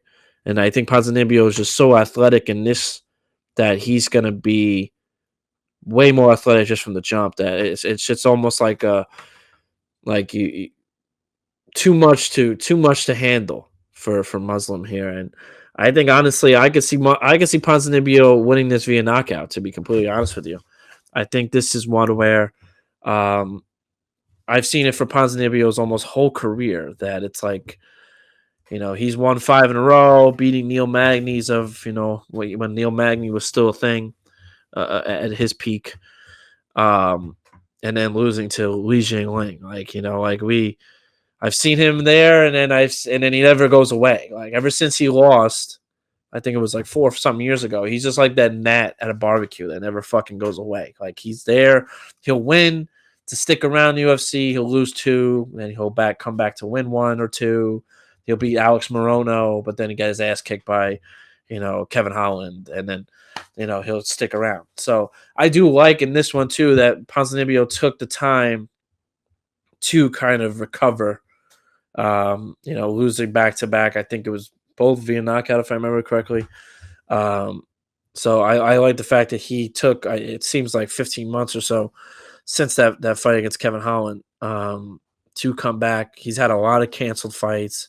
He's had a lot of injuries. So this one is really like a retirement fight. This is someone where I don't get excited to see either of these two anymore. I like seeing their faces, but there's nothing I'm like, wow, I can't wait for the next one. So this one, I have Ponzinibbio taking this one. I think it would be more of, could be a 30-27 sort of route, but I could absolutely see a situation where Ponzinibbio does get a TKO finish in the 2nd or 3rd round, and that's why I'm taking him. This guy, what a legend. What a legend. We're both going the same way. But I'm going to be real. If my heart wants anything here, double knockout, bro. Don't give none of these guys hope, bro. Just send them home, bro. That would be nice, right? Just let them go. You know what I'm saying? Just let 'em go. Next up, main event time, baby. We've got the hometown thug, Rose Namajunas. Rose. Minus 200. Yeah, I can't get that fucking shit out of my head. Thug Rose. Thug Rose. Thug Rose. I love how high pitched it was too, and that both of us are doing it now. Like, great. Yep. It's an iconic moment. Going up against Tracy Cortez plus 180. At one time, this was the all pants down matchup right here. Like, if this is an all pants down dream matchup here. So obviously the visual elements of this fight is going to be very appealing. But Sean, I'm very excited to hear about what you think of the technical battle between these two women, because I'm going to be real with you, Sean. This was not a fight that I was anywhere near imagining having, but God damn it, I think I need it. I think I need it this Saturday. Really? That's funny you say that. This is a fun one. Obviously I've said this plenty of times on this show that Rose is always is my favorite female fighter I think I've ever seen. I've always loved the underdog story. I've always loved when she fought Joanna. No one gave her a shot then, knocked her out. In the rematch, beat her again, and then did the same thing against Weili Zhang. No one gave her a shot, knocked her out. And then you had the rematch, won again, even though I felt like Weili won the second fight, but still love that Rose did. And Rose has beaten the top 2 in this division, you could say, twice, both times. Down a weight class, don't forget it. No. I know where she is now, but I'm saying for why she is, a Hall of Famer and why she is where she is now. I know she went down, but I know she went up, but I'm saying that in this one, she wanted to go up. I think the whole Pat Barry thing is a little bit questionable. But what the fuck is going on with that? Can we talk about this before you move on? I'm sorry. I hope I didn't. Yeah. This is bad, man. I have wished for Pat Barry's demise for a very long time, and that fight against what was it, Czech Congo, I think it was. It's still one of my favorite fights of all time, just to see how it ended. One of the greatest comebacks of all time. That's a train going by in my neighborhood. No, that was the face Pat Barry made when he looked off. Oh yeah. That's the best. That's an all time moment. Shout out to Dan Marigliata for letting that fight go. An incredible moment. But yeah, no, I'm not a fan of Pat Barry. I think Pat Barry has ruined the second half of her career. I think there's gonna. I have, Alonzo Minifields as well. yes, I say this all the time. I say this to my boy Dalian, who listens to this, and he will be very happy to hear his name. Hey, shout out to I say this all the time that there's going to be a documentary one day about 10 years from now, 3, 4, 5 years after Rose is retired. And it's going to come down to whatever that was. It's going to be a whole documentary of Rose and how crazy Pat Barry was and how they met when she was like 13 and how she's like basically had to defend him the whole time of like trying to make him not a predator, even though he definitely is. And it's not good. It's not good. I feel really bad for it because ever since her title fight against the person I don't even remember her name. It's the worst women's fight of all time. Who did she lose the belt to? Carlos Barza. Oh my god, that worthless piece of garbage. That Carlos Esparza, that was the worst fight of all time. I can never respect her seriously as a 2-time champ. I don't care. I'll take all the flack for it. That was the worst fight ever. But it was also, I blame Pat Barry for that fight because of how much he double, tripled, and quadrupled down on the bullshit of no, this is the way we're gonna fight. This was a great fight. This is a great game plan. Dude, fuck your game plan.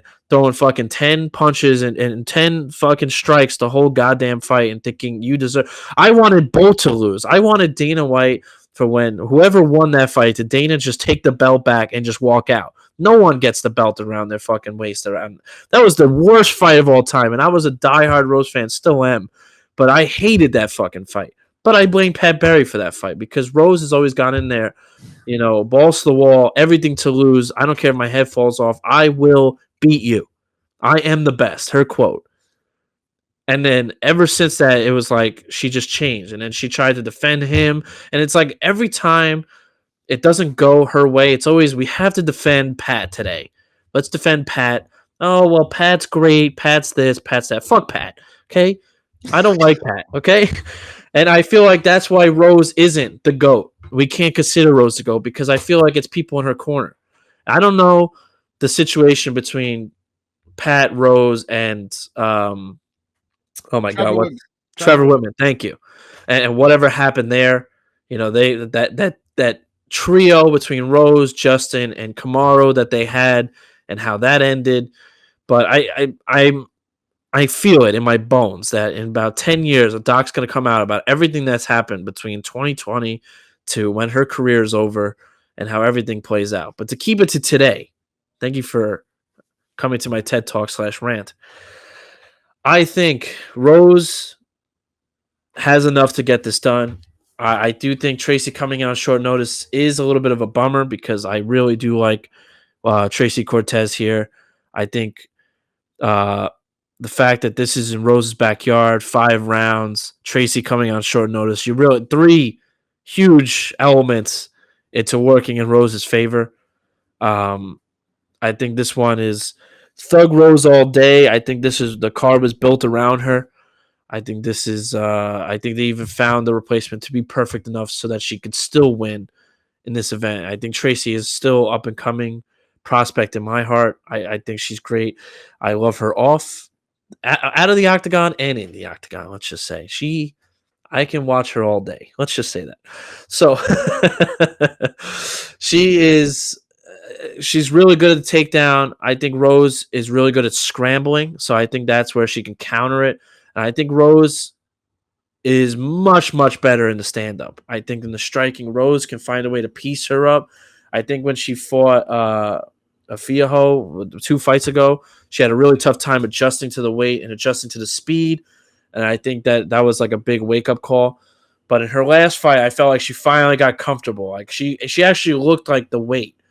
Like in her first fight, she almost looked like she just gained the weight and kind of fat, just trying to get to that weight. And in her last fight, she seemed like she had put on the muscle now and she was cutting weight for the first time. So this one, I feel like she's now fully into this weight class. I think this is one where this kind of just moves Rose up the ladder a little bit here. I think the UFC does want to see her in another title fight, and especially in this one. If she could be, I think she would be the first, right, or the second technically, because second to win in two different weight classes. Um, I think they really want to see Rose push forward. Nunez, I think, is the first, right, because she took out that weight class and then whatever. So I really do think Rose wins this one, and I honestly, because of how everything's worked out in her favor, I think this is one where I'd be surprised if there's a finish, but I could absolutely see it. This would be the moment where I could see like a round 4, round 5 sort of finish once the cardio really kicks in for Cortez here. Coming, like I said, with all three of those elements coming into play, I think Namajunas is going to look perfect throughout all 5 rounds. I don't think she's going to really tire out at all. I think this is Rose's fight to lose, to be completely honest with you, and I love it. For me, being a diehard Rose fan, but I think this weight class is real deal. I can't wait to see Rose in her next fight because I wonder if she'll get names like Fiaho again or someone of that caliber and see if she's now ready. Because I felt like her getting a big jump to a number 2 in a new weight class was too much. But now that she's built her way up through this ranks and through this weight class, I'm excited to see what's next for her. I want to see how she looks in this fight. If Pat Barry's going to fucking ruin it again, or if it's the Rose of old and she comes out on top and looks strong doing it. So give me Rose in this one. And if she doesn't win, fuck you, Pat Barry. Goddamn, couldn't have said it better myself. Holy shit, we got a lot of ground to cover here, so please strap in and bear with me because we got a lot to talk about right now. I agree with you, man. I think the downfall of Rose Namajunas has been something to behold. I think even in that Amanda Hebos fight, man, there was a lot of stuff that I just really didn't fucking like, man. I really didn't like. And a lot of willingness to accept certain things from your opponent. And I think that's been the opposite of her game plan in a lot of her championship performances, right? Like setting a pace and dictating what is happening is usually what really does allow Rose Namajunas to thrive. And I think she's going to really have a hard time doing that in this matchup. I think this is a very sneaky, tough fight on short notice. And my reason for that is obviously we cannot be too high on Tracy Cortez when the last fight she had was against one Jasmine Jasudavicius, right? You can't be like, oh shit, she looked amazing out there. Because yeah, you were fighting double JJ. I think the gains in her boxing though are very real as far as the commitment, right? Especially with the angling off and finding new traction. I think that's going to be a game that's obviously not going to be your primary weapon against Rose Namajunas. Not going to be something that you're going to want to necessarily test early and often. But at the same time, you need to have that pocket presence in order to have any success against Rose. And I think that's what ultimately I like in the matchup. I think her willingness to exchange and explode at this weight is really going to change things matchup wise. And I think the threat of the takedown is a lot more serious than people give it credit. I really am a fan of this new stage Tracy Cortez, right? Between interviews and hearing about how she has entirely dedicated herself to training for the majority. It's already been over a year, but for the majority of the last 2 years, to just year round training versus training for a fight camp, relaxing, vacationing, training for a fight camp, and making that change in her life and hearing her talk about what that's done for her. Um, and seeing what it's done for her game. I think that's the key difference, right? There's a big difference from the work, right? Because no matter what, I think all of these ladies and gentlemen are putting in an exorbitant amount of work to perfect their craft and become the best they can be. But a lot of the times, regardless of you doing that, it's hard to actualize that development. And I think seeing her actualize that development recently obviously has me higher on her in this matchup than I would have otherwise. Like, got to make that very clear. Styles make fights, and I think ultimately I have both of these women on Dynasty, right? I have no reason to be biased here. So I got to make that very clear. I am still going to be picking Rose Namajunas here, but I'm gonna be real with you here. If I didn't own both of these women on Dynasty and it didn't matter, like I would definitely be picking Tracy Cortez here. The narrative of both of their careers at this point is entirely different trajectories, right? Like I genuinely believe that, and I think wrestlers have always given Rose Namajunas a lot of issues. Fuck this shit. I'm picking Tracy Cortez to upset Rose Namajunas on short notice because of Pat Barry. So fuck you, Pat Barry. With all Yeah. that being said, oh No, no, no, no, I 100% agree. Fuck Pat Perry forever. But I did feel that if this was a full on camp for Cortez, I would have picked Cortez in this one for sure. I just feel that exactly what you said. I felt like the wrestling and the grappling and stuff. I think Cortez fits this division well. I think Rose is still trying to get there, and I think Cortez is on the way up while Rose is trying to keep her place. That makes sense, and being a high level, uh, in this division and her last division. And I think Cortez is real deal. Also, shout out to Mexico, but it's just I think Cortez would have definitely won this one. But because like I said, with the three elements coming into play for Rose here, this fight, if Rose sticks around for another couple years, this fight will definitely happen again, 100%. But unless Rose doesn't stick around, if Pat Barry ruins that too, um, this probably be a one and done. And I have to pick Rose in that regard. But this is rough because I don't really like try to be a piece of shit towards Pat Barry, even though he's a piece of shit. It's just like every time Rose loses, like if we really look back at the tape, if Rose loses, it almost feels like you're looking at it as like, is this the end for her? Like even every time Rose has lost, we're kind of like, oh, here's the hiatus. Because when she lost the title the first time to, oh my god, what the hell is her name? It's been such a long hot minute. I know it too. Hold on a second. It's Carla Esparza. No, not Car. Well, Jessica I Andrade's was the about to first say time. no, no, no. Jessica Andrade's first time when she got slammed. Mm-hmm. We almost didn't see her for what was it like? It was over a year. Yep. We didn't see her and she didn't want to fight until she fought Andrade again. She had to be convinced to do it. She just felt like she wanted to retire after that. She came back. She stepped away from fighting. She went to her own new house and kind of crawled under and didn't want to come out for 8 months. And then same thing. And then when she lost to Carla Esparza, you're like, oh, and she's gone again for I was for whatever it was, like a year. Right? We didn't see her for over a year. Yeah, I know she did the grappling thing against I think it was Gillian Robertson, but she just was like, oh, and I'm gone again. And that's the situation. I don't know what happens outside of the octagon, outside of fight day, obviously. But it seems like whatever it is, she either gets really affected with losing, or there's something going on with her camp and with the camp she's worked with and under that just don't seem to really work out. And it's almost this long hiatus with her. And Rose would be a Hall of Famer because the UFC Hall of Fame is kind of whack right now. It kind of let anybody in. At this point, if Dan Ige wins at the Sphere, he's going to be in the Hall of Fame for some reason. It's a little, it's shitty, but she'll be in the Hall of Fame because she's a 2-time champ, and if she actually ends up making it to be a champ in this weight class for sure. But it's this could be the end of Rose, Mm-hmm. or it could not be. I just don't see these two fighting again. But I have to think that they finally made her a card, which she deserves. So I have to feel like she's got to win this one. If she doesn't, this could be honestly the end for her. God damn.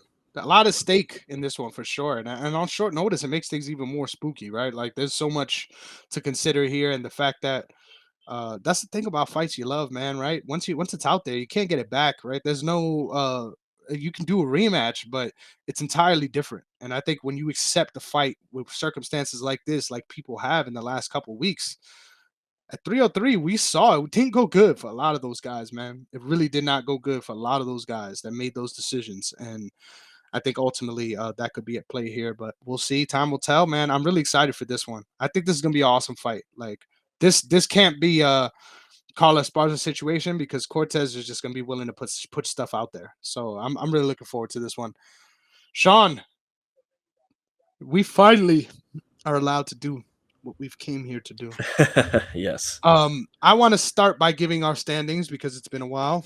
Yes. So in our head-to-head picks, right? Not dynasty, but in our head-to-head picks, we are tied. 177 wins, 93 losses, 3 ties for a win percentage of 65.4.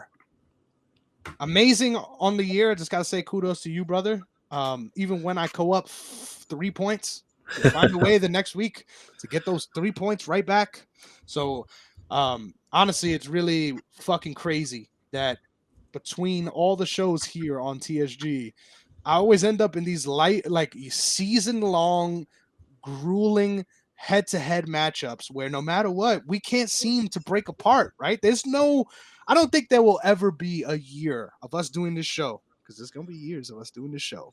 I don't That's think right. there will ever be a singular year where one of us win by a margin of more than 5 in the head-to-head, just because of how volatile this shit has been. And it's not a volatile because we both suck kind of thing. Like, bro, to pick fights at a 65% clip, that's better than most bookies, bro. That's better than a lot of the ways people that pick these fights. So I'm proud of what we've been able to accomplish.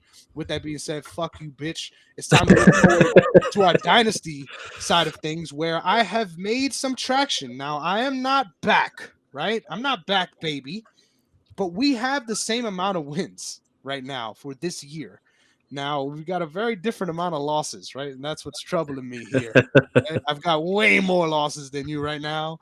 I've got 46 and you got 38. But we're both sitting on 72 wins. Last week was just a shit show for me because it felt like every fight I had 2 fighters that were fighting each other. So obviously, I have that again here today. So no matter what, I'm gonna end up with a 1-1 on my record, which fucking sucks. But with Sorry, all this being said, Sean is currently winning. But with our overall dynasty rankings, I think it's very important to add that I am once again reclaimed the throne. I'm sitting at 119 wins, 70 losses, 2 draws, 4 no contests, which leaves me at 62.56%. Percentage wise all time, and I lied. Sean is the one winning right now. So that's right. I'm like, he, wait a he is fucking sitting second. at Wait a second. 118 wins. Shut the fuck up. 118 wins, 68 losses, 1 draw, and 2 no contests for a win Yeah. percentage of 63.23. So congratulations, you are up by 0.5 points currently. And I just got to mention this because this is hilarious to me. Like I just really got to mention this right off the top. The fact that the numbers show how lucky you have been, and the fact that this year all of those fucking draws, all of the shit that I've had to deal with in Dynasty, the fact that I'm still in a position to make this work is amazing to me. But we've got a week ahead of us, God damn it, because we both That's have a right. lot of fighters fighting this week. I have 5, and you have 1, 2, 3, 4, 5 as well. So we both got a draft. I have the honor of having the first pick, and God damn it, it's crazy because when I was thinking about this, I didn't even know that there was an option this clear. So with my first pick, 10 times out of 10, I'd make this pick all over again. I would have known I was going to do this if I knew this fight was happening. Give me Evan Elder. No, of course not. Give me Montel Jackson, baby. Yep, I saw that coming. All right, go This ahead. is this is one of the very first times I actually wish I had the first pick, and that's why, because this shit's so ass. Yeah, having to pick 2 fighters back to back is terrible. Yeah, picking 2 fighters this shitty. This sucks. But I do think something while you ruminate, because I know it takes you a very long time. You got 2 picks here. While you think about that, I think it's important to note that these shitty cards have shown me proof that we know what the fuck we're doing, because we end up here at the dynasty section and all the good fighters are already picked, like before we even fucking showed up and drafted. So once again, we're doing the right thing here. But go ahead, you got 2 picks, you shit. This is a tough one because There's actually 3 I would like to take, but like I don't feel too confident in either of them, and I feel like I'm gonna have to wait on one. You know what? Give me Fatima as my first one. Once again, just doing it because you know I wouldn't like it. I'm convinced. I am convinced. Because how do you never pick these people, but then Dynasty? I'm just gonna start acting like I don't like these bitches. Dead ass. I'm really gonna start acting like I really don't like them at all. Like I'm like, yeah, they suck as a prospect. Like I'm not looking forward to this, and then just snatch them in Dynasty because this is your strategy. Shit, man. I've never heard so much hate, so much anger. Bro, you didn't say a positive thing about her, bro, and then you pick her with your first pick. Like, come on, bro. Hey, sometimes you got to hear what you don't hear. Eh, All right. eh. And this one sucks. This one I don't want to pick at all. Yeah. Man. This sucks. This sucks. I'm gonna have to say. Well, do you have this person? You probably have this person. You do have this person. All right, whatever. Haha. Wait, who was it? Van. Yeah, Van was my first choice. that would have been my first pick if he was a Yeah. Van was I would have thought Montel was gonna be your first pick, even if Van was out there. Interesting.